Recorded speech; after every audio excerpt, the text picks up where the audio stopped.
Previously on the Chronicles of One Life, we engineered a fully automatic gunpowder farm, gearing up for the challenge ahead and supplying us with rockets and gunpowder, before building our initial storage hall, finally bringing order to the chest monsters that had grown.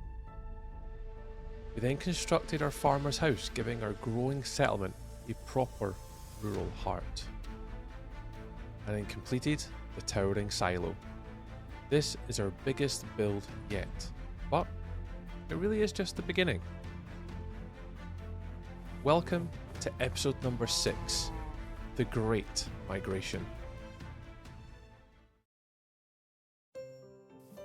With the farm prepared in the previous episode, it was time to put the real plan into motion. Our villagers were going to make the journey safely to spawn. We need help from somewhere unexpected. So today we welcomed a happy ghast into the world. We had stored it in our chest for quite a long time when we took a previous trip to the Nether, but it was time to bring it to life. This floating companion would soon carry the weight of our new big move, the migration of our farmers, and the future of the settlement. While we waited for a new ally to arrive, I turned my attention back to the farmer's house. Every detail mattered. If villagers were to call this place home, it needed to feel lived in, warm and ready. But between placing blocks and shaping the interior, I couldn't help but keep checking back in with the little guy. Just waiting, occasionally listening to the little noises that it made, knowing that the next phase was certainly growing closer. And then, at last, it happened. Our happy ghast was born. Now, it would take time for the happy ghast to grow up and be ready for us. So, we would have to wait a short while before preparing it for our first adventure together. But eventually, once it had grown into an adult, this is where we could prepare him for travel. So I flew over and carefully fitted the saddle to our gentle giant, as it would have an important role to play in our upcoming migration. So I kept him in place on the lead, making sure that everything was ready for the journey ahead, because tomorrow we begin our migration. But for now, with night falling, and as we all know in hardcore, rest is never optional, so we would hop off and get a good night's sleep, because tomorrow, well, we've got to transport over some villagers for the very first time. Well, morning arrived, and with it, the moment of truth. Just beyond our lands sat a small acacia village where we had built our villager breeder earlier in the episodes. Now, this was home to not just our farmers, but most of the villagers we want to transport in the future. So the plan was, well, simple, but the execution, probably less so. Getting our first villager into position beneath the happy ghast initially seemed like an easy task. However, I understood after this it would take a little bit more patience, and more than a few careful adjustments would come. But eventually, everything aligned. Now I would transport the villager underneath the happy ghast, and it did try and take the villager away without me. However, with those careful small adjustments, we managed to make it work. So, slowly and steadily, we lifted into the air as if in a hot air balloon. But with one very careful flight, just to make sure nothing happened to our poor little villager. But as we flew over the horizon, we didn't have far to go. We arrived back at our farmhouse. Villager 1, safely delivered, I'd say. So the migration has truly begun. Here, we had a bed prepared. We had our area located and put our villager inside. But it wasn't long before villager number 2 would come across. The second villager made the journey far more smoothly. We knew what we were doing, it was relatively straightforward, and the transport led to us getting these villagers in pretty quick timing, both within the same day. But soon, both farmers stood inside their new homes, and my work was complete. The happy ghast had done its job, so I getted it back to the storage hall, where it would wait patiently for the next time this world demands something extraordinary.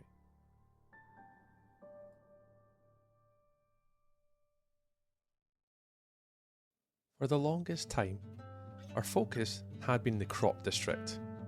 Fields, farms, and a manual system that kept them running. But just beyond those fences, another chapter of the world was waiting to begin. The animal district. Up until now, we'd been gathering animals passively, bringing them back whenever the opportunity appeared. But today, we finally build the infrastructure to support them properly. The first step was shaping the land itself, carefully terraforming the area, flattening, smoothing, and preparing the space for what was coming next.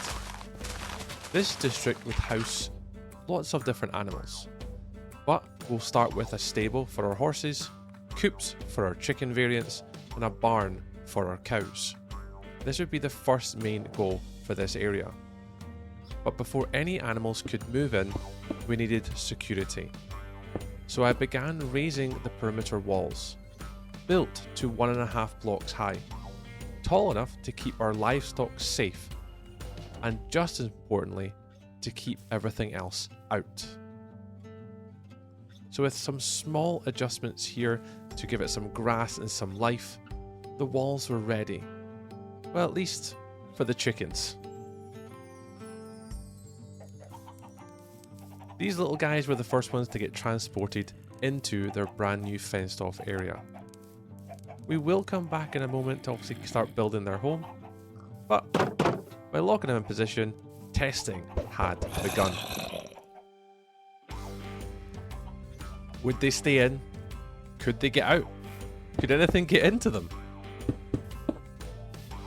While they'd done their thing and testing had begun, we managed to build our final wall. This one would be for our horses and our stables, and this will be the first build in our animal district that we'll start putting together now, because this will be where Trek lives.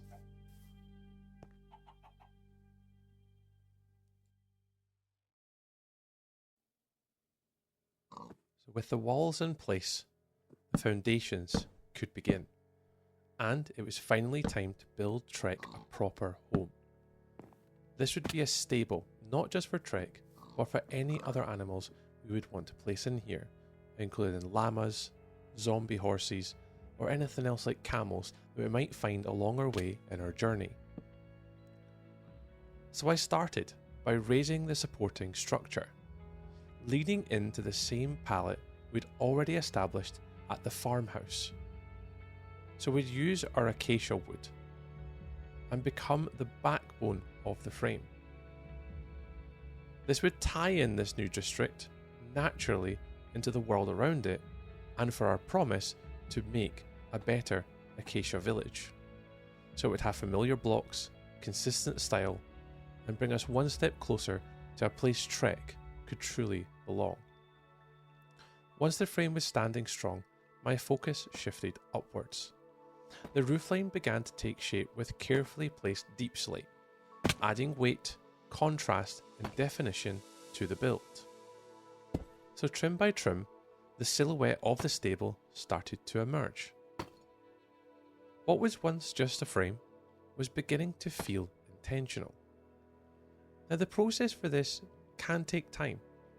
We are creating something on a whim and just trying to come up with it however we feel natural and how it would fit in to our landscape that we had around us. This would now become the biggest build that we'd have to do in our district. So as we gathered a lot more materials, we managed to get higher and higher and need scaffolding to help us on our journey. But with the roof structure mapped out, the outer walls would come next. Layering in some stone variants brought texture to the build, breaking up the flat surfaces and grounding the stable firmly into the landscape.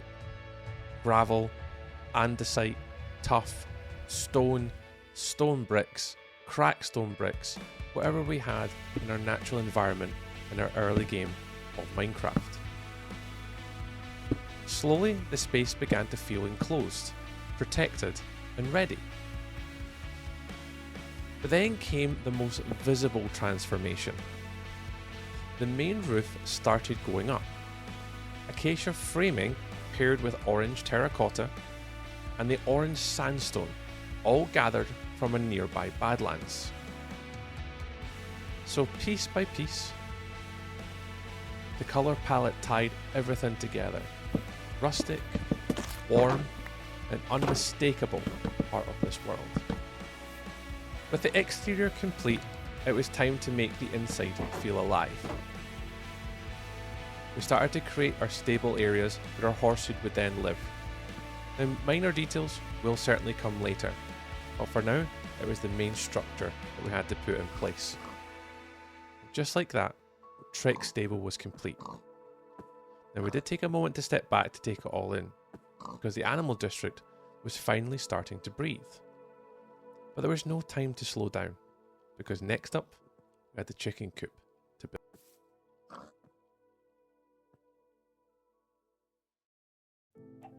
So with Trek now settled, it was time to turn our attention to the smallest residence of our district. The plan was clear: 3 coops were needed for the 3 different chicken variants in the world that we have in Minecraft. First up was the warm chickens. Luckily, these were already living close by, making them the perfect place to begin. To keep everything visually connected, I continued using our now familiar palette. Acacia forming the structure, with deep slate adding the darker contrast were used across the farm and our stables. But this coop wasn't just all about looks. Beneath the floor, I installed a line of hoppers, quietly waiting to collect every egg the chickens would produce. So function would be there for us, but built seamlessly into the form. Once the structure was complete, it was finally time. One by one, the warm chickens were guided into their new home. All we needed was a little bit of seed and a little bit of luck to round them all up and get them coming into their brand new home. Because once the chickens were placed, the eggs would start to gather and we could then use this on our adventures. So the first coop was now complete. And with the system proven, the remaining 2 coops come together far more quickly. One prepared for the normal chickens, and the other for the cold variants. 3 homes, ready for 3 flocks. But the district still felt, well, unfinished.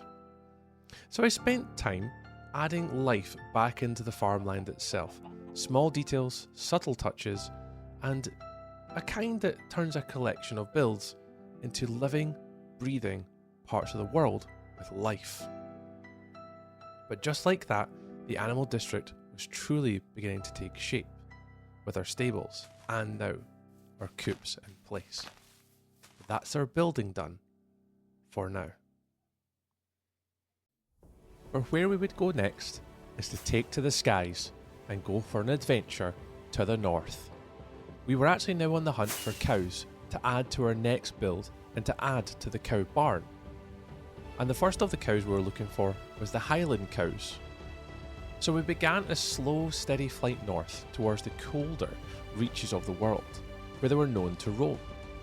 The journey itself was worth the trip, because along the way we actually managed to come across a village, ripe for looting in the present, but perhaps even more valuable to me as a future build location potentially, so certainly one to remember.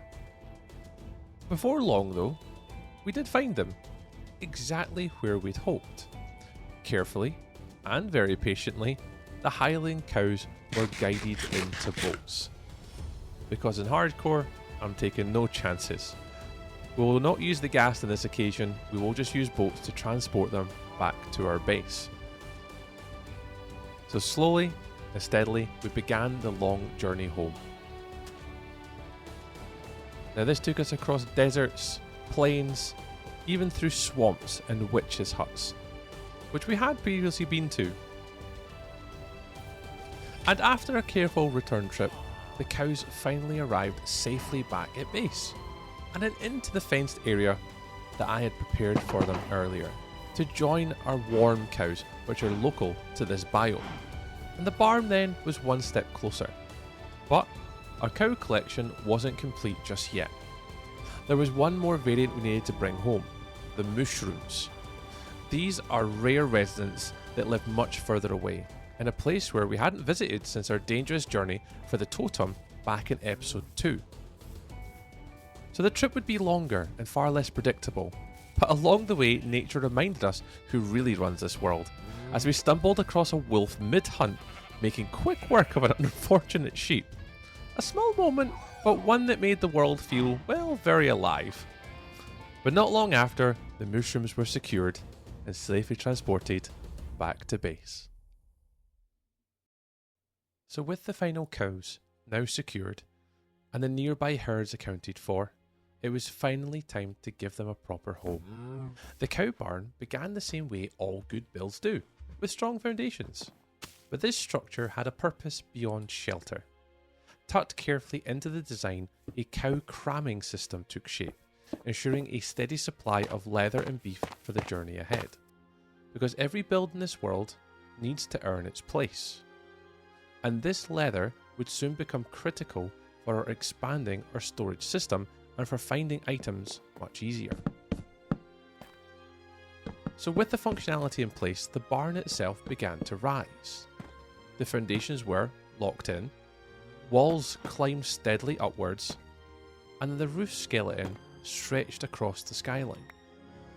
The deep slate we had used before was not running out. We had plenty to go around.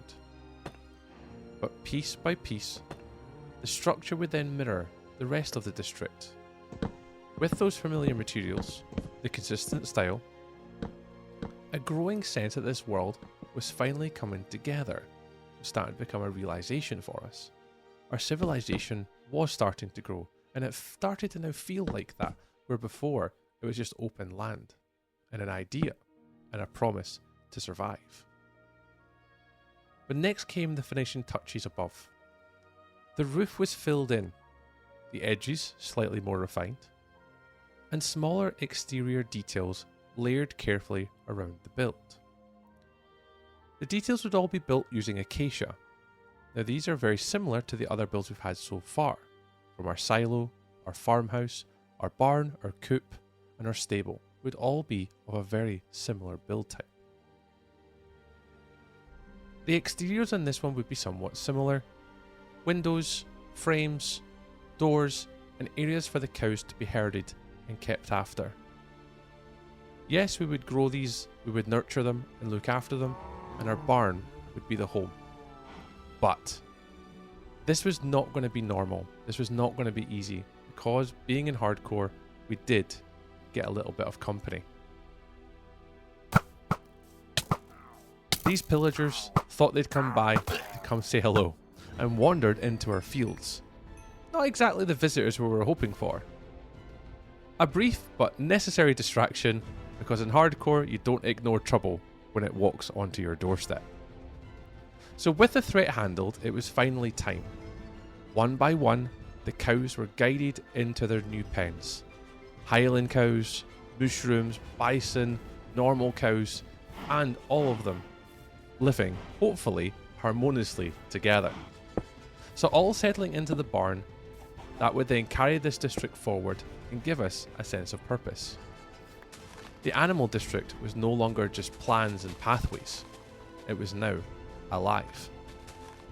To finish things properly though, the outer walls were completed, and the surrounding farmland was brought to life. Patches of grass, small bushes, carefully placed water features, the small details that turn builds into a world. The exterior area would be used to let some cows roam free.